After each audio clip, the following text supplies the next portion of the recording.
Everyone, Good Shepherds High School, Belapur, welcome you all for online learning session.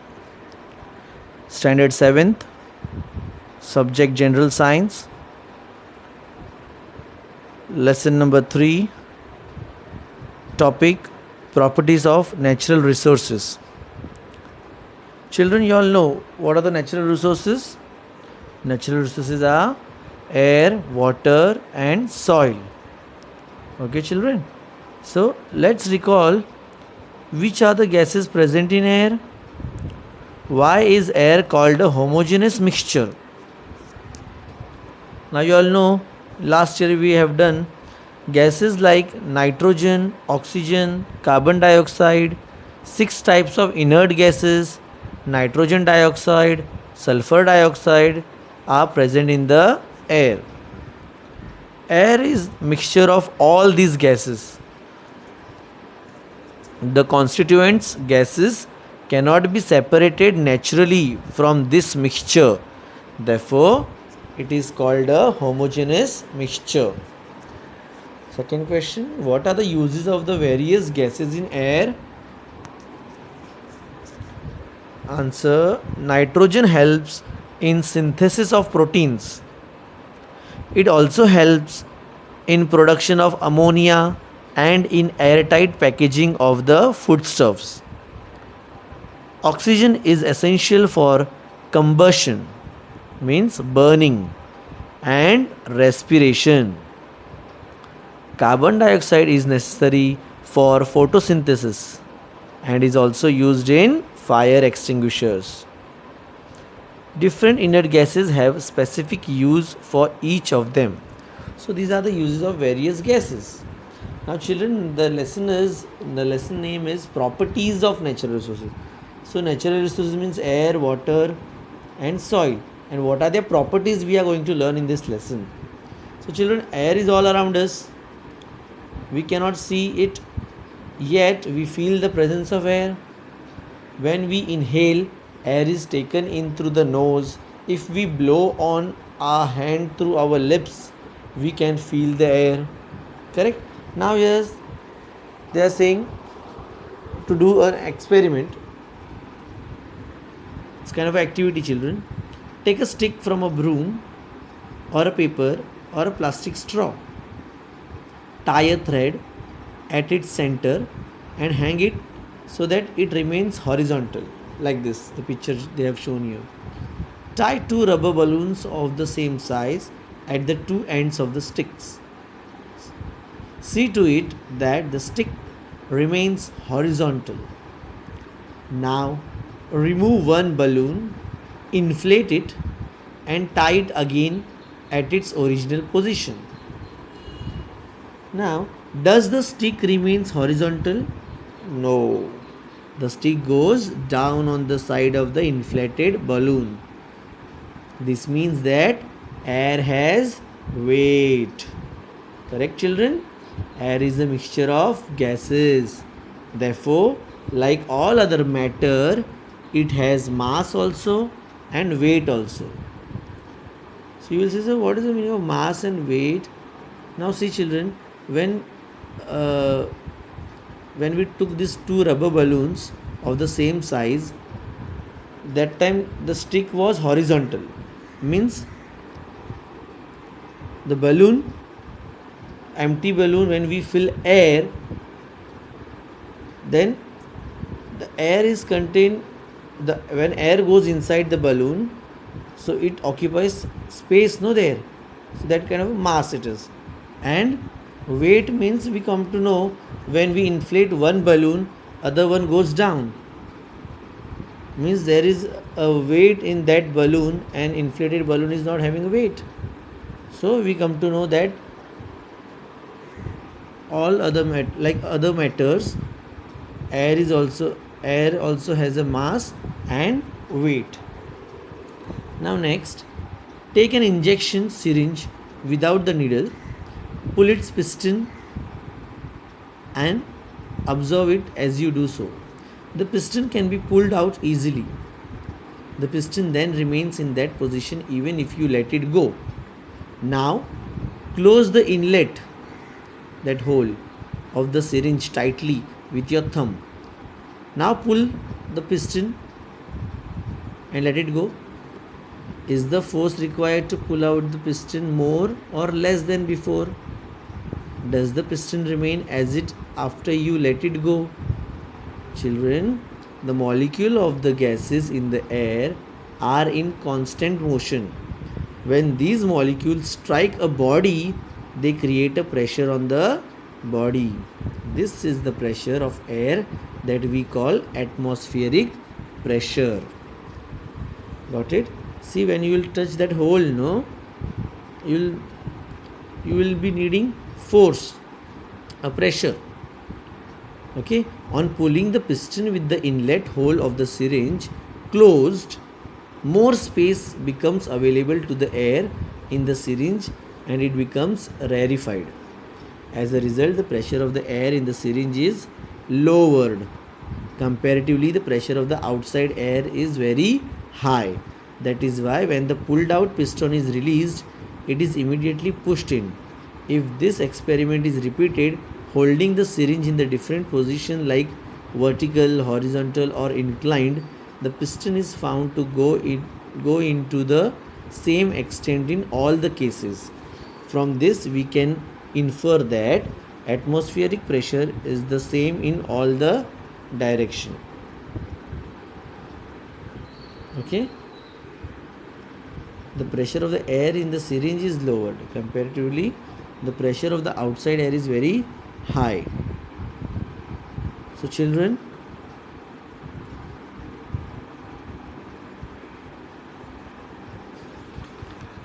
find out, is there any atmospheric pressure on the moon? Yes children, you let me know. Next, so in this atmospheric pressure, what we come to know, I'll read it again. The atmospheric pressure is same in all the direction. The atmospheric pressure at sea level is about 1,1400 newtons per square meter under ordinary condition. Atmospheric pressure is measured using a barometer. Atmospheric pressure decreases as we go higher above sea level.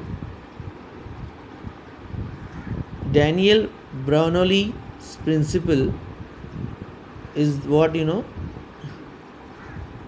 when the velocity of air increases, the air pressure decreases. You know what do you mean by velocity? Velocity means it is a measure of how fast something moves in a particular direction. Okay, is a velocity. So velocity of air increases, the air pressure decreases. When the velocity of air decreases, the air pressure increases. When a body is moving through air, the air pressure decreases perpendicular to the direction of its motion. This results in rapid flow of surrounding air from higher pressure to lower pressure. Okay children, now do you know, this I read for you all, great scientist, in 1726 the Swedish scientist Daniel Bernoulli put forth the important principle that the pressure of air decreases when its velocity increases. Velocity means, again let me tell you all, it is a measure of how fast something moves in a particular direction. Okay children, the pressure of air decreases when its velocity increases, while the pressure of air increases when its velocity decreases.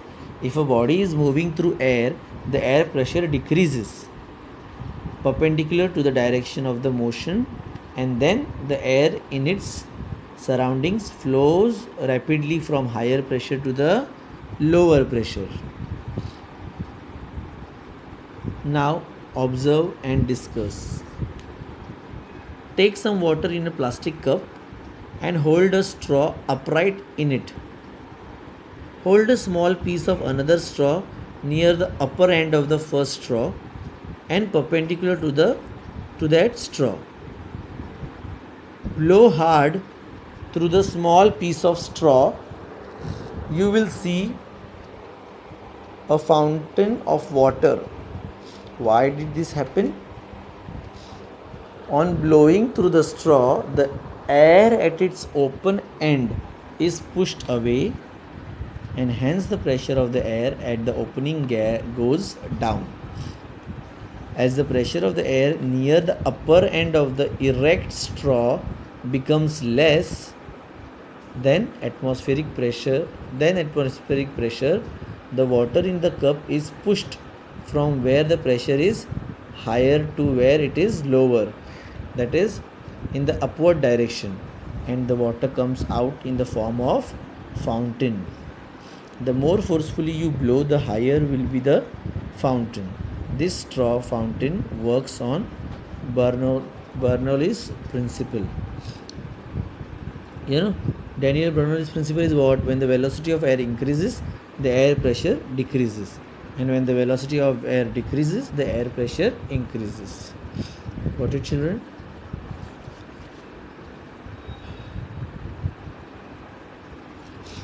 Next,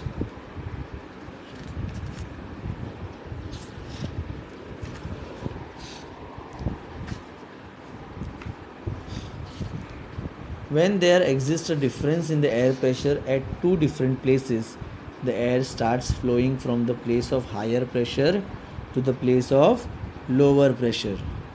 At such times, we feel a breeze or a wind blowing. Thus, winds are an effect of the difference in air pressure.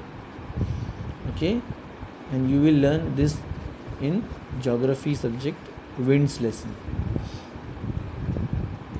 Okay, children.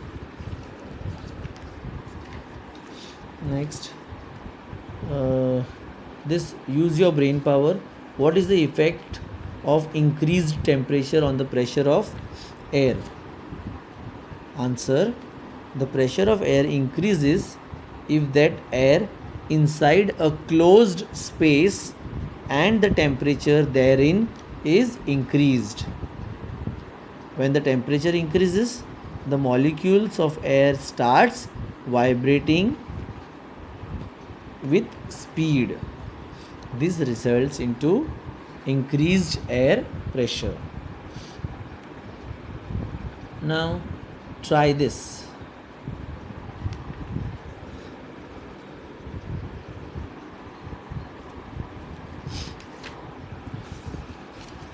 Take ice cubes in a glass up to 3/4 of its height. Now observe what happens. How did the water droplets appear on the outside of the glass? Due to the ice cubes in the glass, the air surrounding the glass cools down. As the water vapor in this air cools down, it condenses and gets transformed into water. It is this water that collects on the outer surface of the glass. The level of humidity is different in different places. Similarly, the humidity levels also change from time to time during the period of a single day. The level of humidity of the air is determined by its capacity to hold water vapor. During the night or at dawn, when the temperature of air is low, its capacity to hold the vapor is less. At such times, the excess vapor is transformed into water droplets, and that is what we call dew. Got it, children? The level of humidity of the air is determined by the capacity to hold water vapor. तो हवे में water vapor होता है. And during the night or at the dawn, when the temperature of air is low, its capacity to hold the vapor is less. And that time, the excess vapor is transformed into water droplets, and that is called as dew. Next, in the afternoon, when the temperature of air is high, the capacity of air to hold the moisture also increases. Then, compared to its full capacity to hold water, the proportion of moisture in the air is less, and we feel that the air is dry. Children, you have to observe this. I'm reading it. You also feel it, understand it. The proportion of water vapor in the air is high during the monsoons and in coastal areas. As a result, we feel the dampness or humidity. थोड़ा गरम गरम जैसे feel होता है ना अपने को, face पर भी चिकट चिकट जैसा होता है. सो dampness and all. Okay. Why? Because of the water vapor in the air is high during the monsoon and in coastal areas. Your clothes will also not get dry now quickly. In summer, wet clothes dry quickly, but in the rains they do not. Why is this so? So this is the reason. Got it, children? Now next.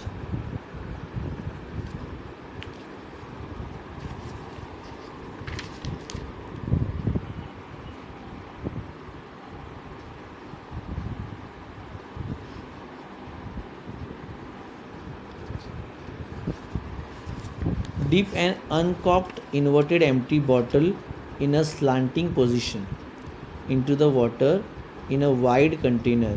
What do you observe? Bubbles comes out, no children? See this picture 3.5.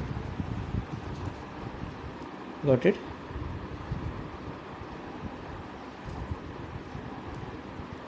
Because what? It occupies space, no?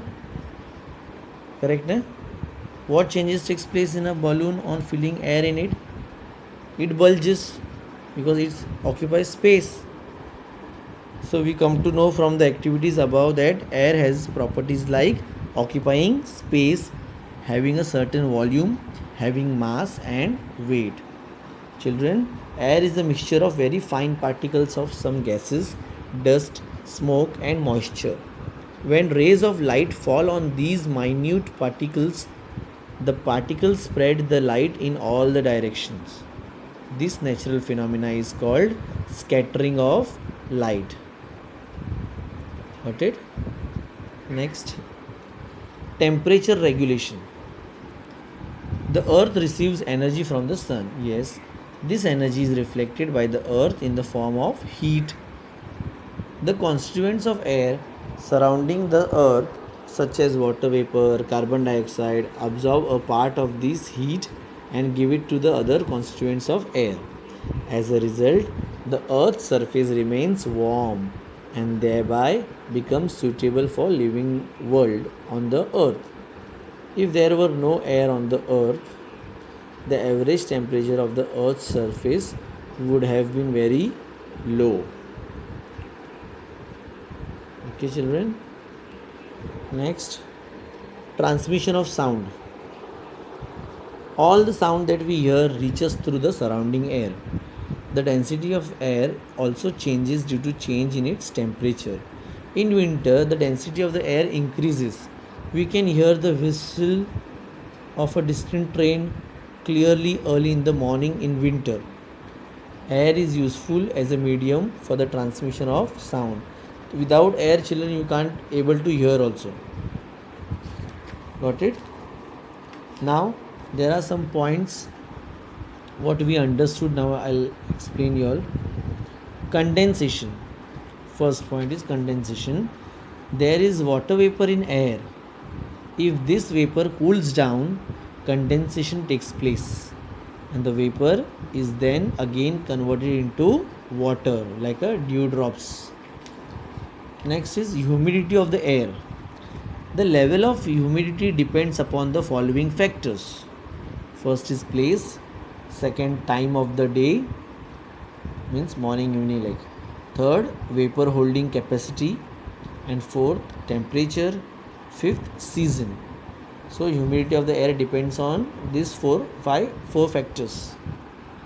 Next is dew. When the temperature of air is low, example, during the night or at a dawn means early in the morning, its capacity to hold the vapor is reduced.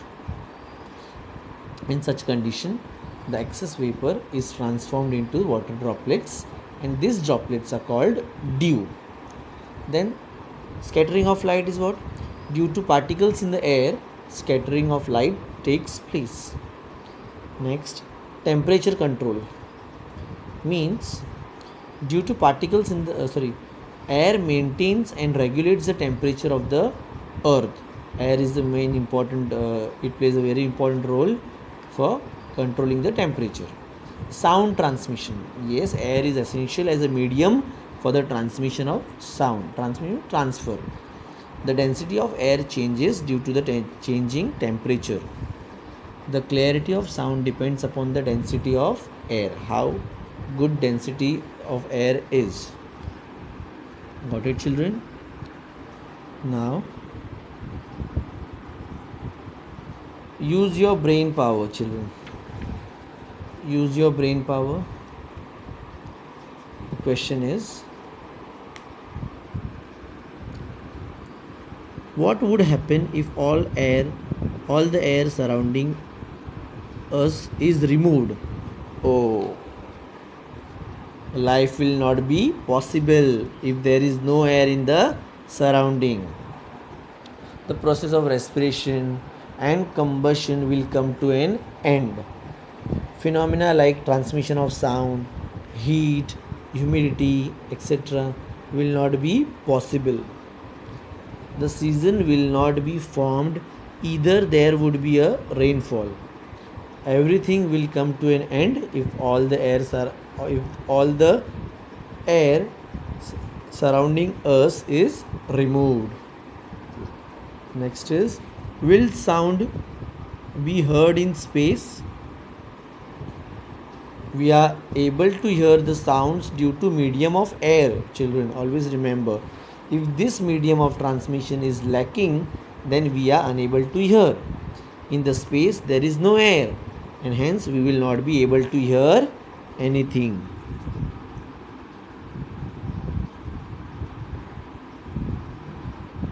Now, properties of water. Children, what are the states in which water is found? Solid, liquid and gaseous. Correct, no? Solid as in ice,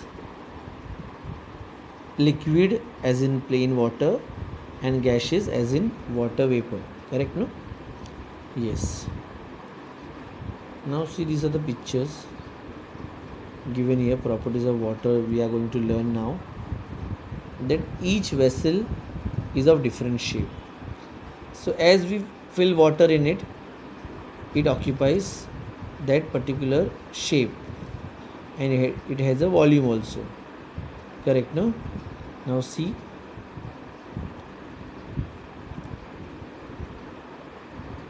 what inference will you draw from the pictures alongside? Water occurs in a liquid state under ordinary conditions. Water is a fluid substance. Water does not have its own shape but has a volume. It can pass through small holes, correct? See the picture here. Or seep through very small gaps or cracks. On pouring water in an oil-cladded dish, water does not spread but forms small round drops. Correct? Why does this happen? Yes, children. Because there are properties of water here. I'll explain you all. There are many properties are there. First is, water is a fluid substance that is found in liquid state at a room temperature and at ordinary conditions also. Water has its own volume but it does not have its own shape.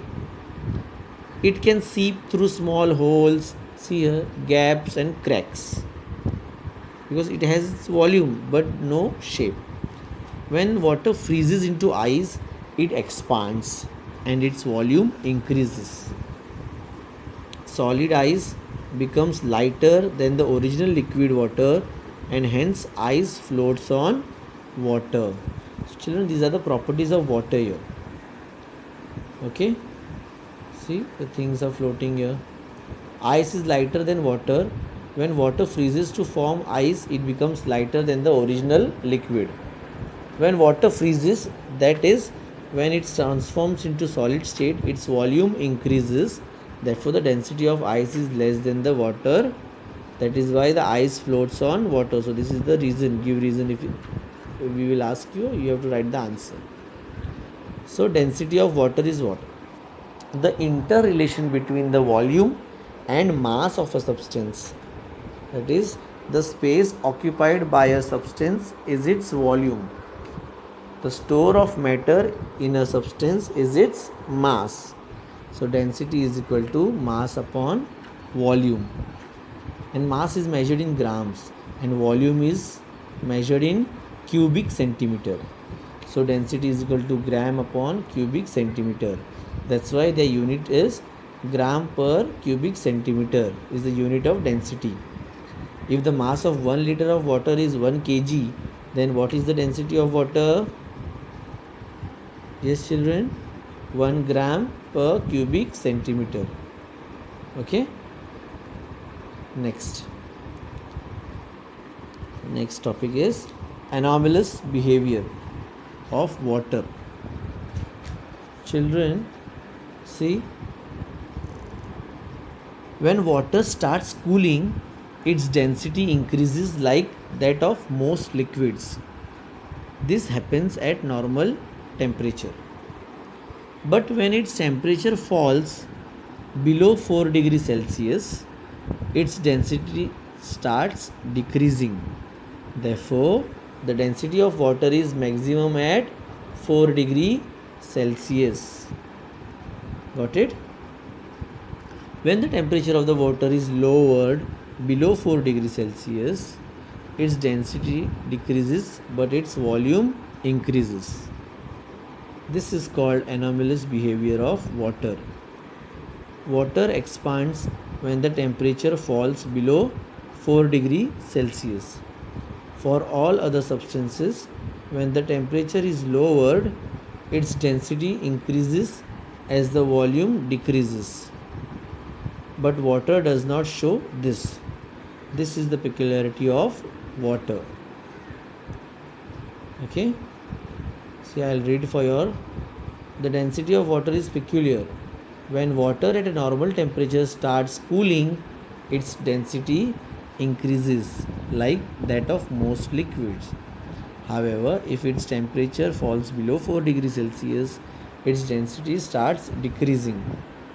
This means that the density of water is maximum at 4 degrees Celsius. If the temperature of water is lowered below 4 degrees Celsius, its density decreases and volume increases. It means that water expands when the temperature falls below 4 degrees Celsius, and this is called the anomalous behavior of water.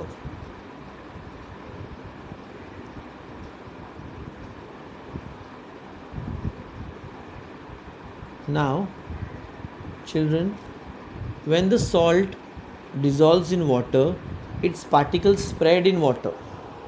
Slowly they become smaller and smaller. Ultimately they become so small that they cannot be seen when we put salt in the water.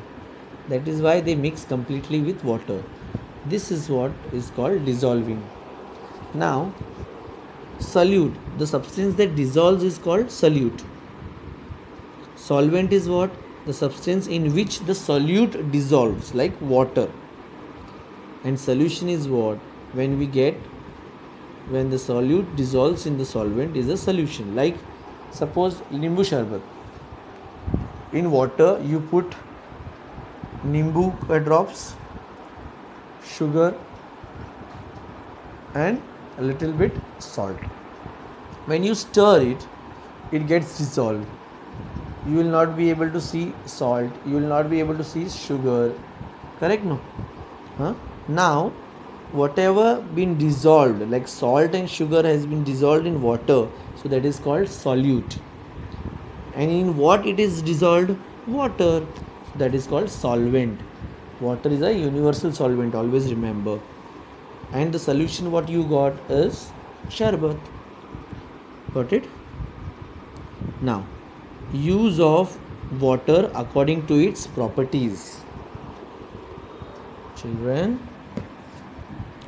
Water is useful for water transport due to its fluidity, because we can carry anywhere no water. Water falling down from a height is used to generate electricity with the help of generator. Water is a good coolant and is used in motor vehicles to control the temperature of the engine.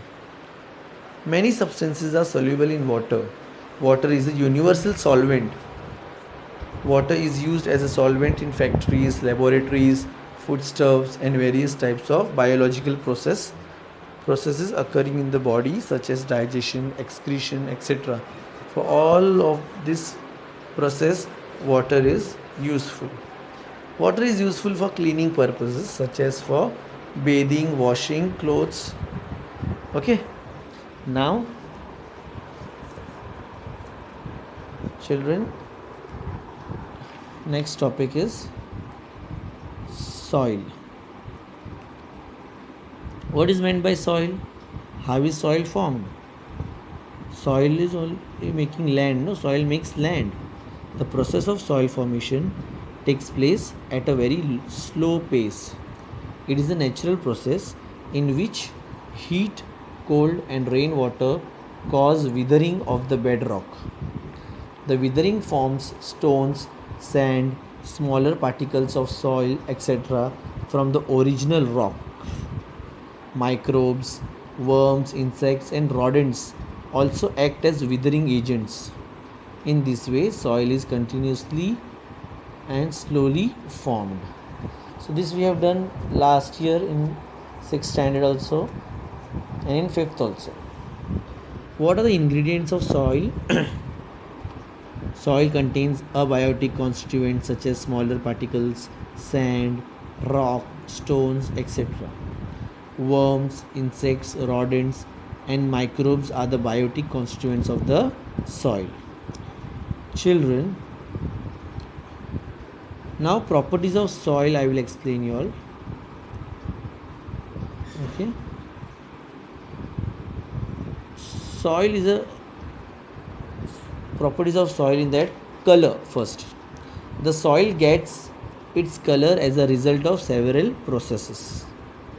The color of particular land is dependent upon the soil color. Color of soil near land surface is darker than the color of the lower layers.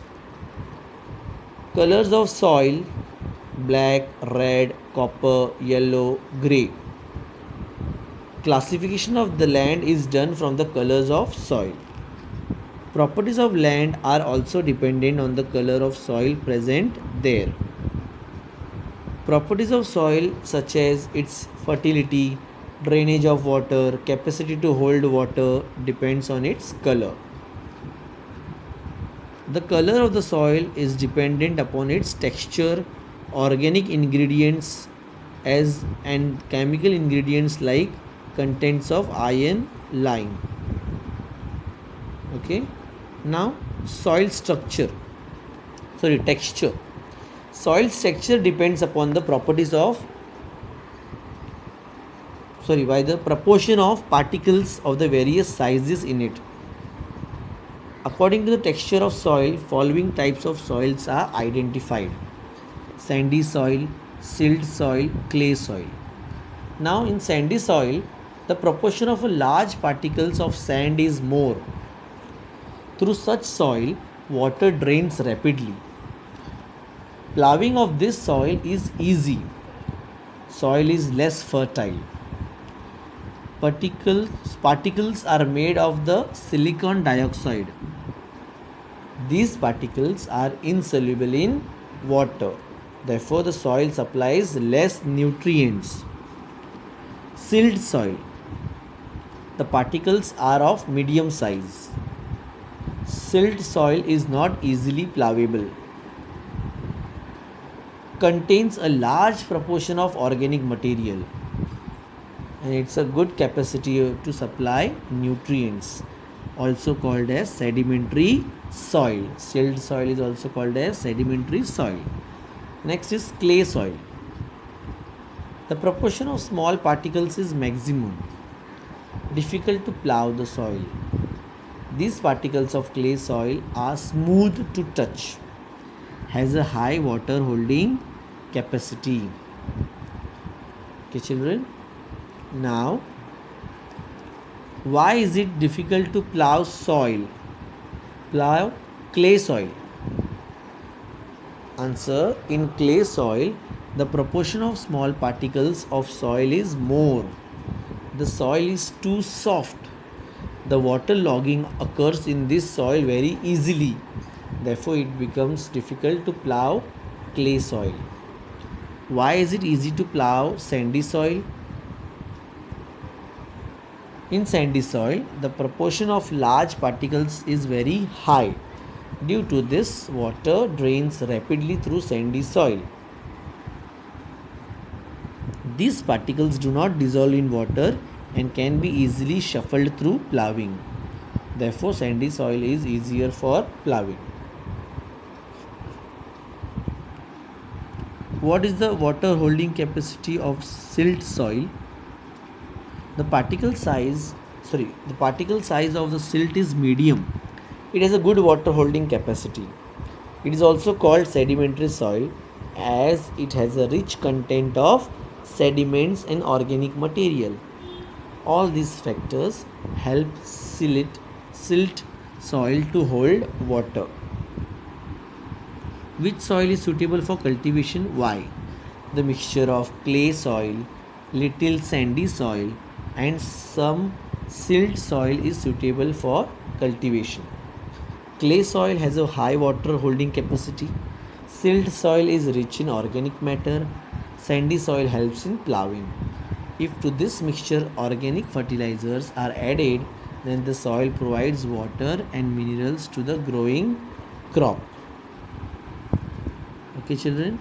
So soil structure, it depends upon the shape of the particles in it.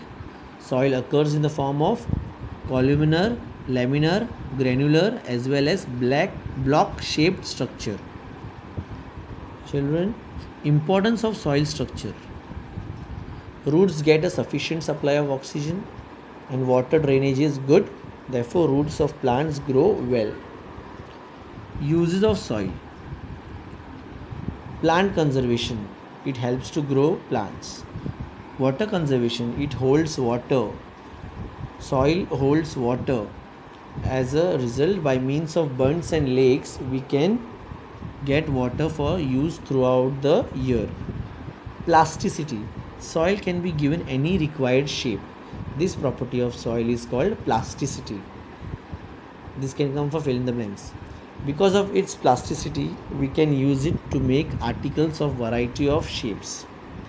These articles can be baked to make them hard. Water storage, earthen pots, earthen lamps, idols, bricks, etc.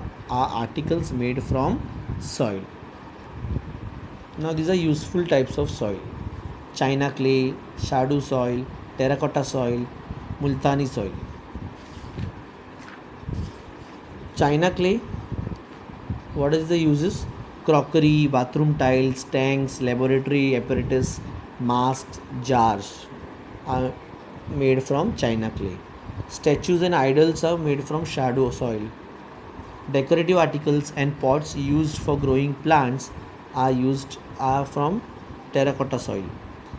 And for the cosmetics, multani soil is used. Okay, children. Now, soil testing. Soil testing is done to find out the proportion of the various ingredients of soil and to decide the fertility of soil. During soil testing, following parameters are checked: color, texture, and the proportion of organic matter present. If there is a deficiency of any ingredients, and to decide the measures to cure the soil by reducing deficiency. The soil sample collected for testing is dried in an open space in the shade for 8 to 10 days and later sifted through a sieve. The pH and the electrical conductivity test are important to determine the soil characteristics. See, great scientist Danish scientist Sorensen put forth the concept of pH based on the concentration of hydrogen ions. To determine the pH of soil, a mixture of water and soil in the proportion 1:2 is taken and tested using several indicators. Accordingly, soil may be found to be one of the following three types: acidic soil, pH less than 6.5, it is there. If it is there, then it is acidic soil. Neutral soil, pH from 6.5 to 7.5. And alkaline soil, pH higher than 7.5. Causes of diminished soil fertility. Soil pH less than 6 or higher than 8. Low proportion of organic matter. These are the causes of diminishing soil fertility. No proper drainage of water. Repeated cultivation of the same crop. Continuous use of saline water. Excessive use of chemical fertilizers and pesticides are the causes of diminishing soil fertility. World Soil Day, 5th December, to make efforts for conservation of soil. Always remember, soil texture is disturbed if chemical fertilizers are used excessively and that land becomes unsuitable for sowing. Crops should be rotated in order to maintain the fertility of the land. For example, the fertility of the land decreases after a harvesting of wheat. Hence, leguminous crops like peanut, moong, moth bean, pea, lentil, Bengal gram, soya bean should be cultivated to restore the fertility of the soil. Children, here the explanation is over. In the next video, I will give you all the question answers.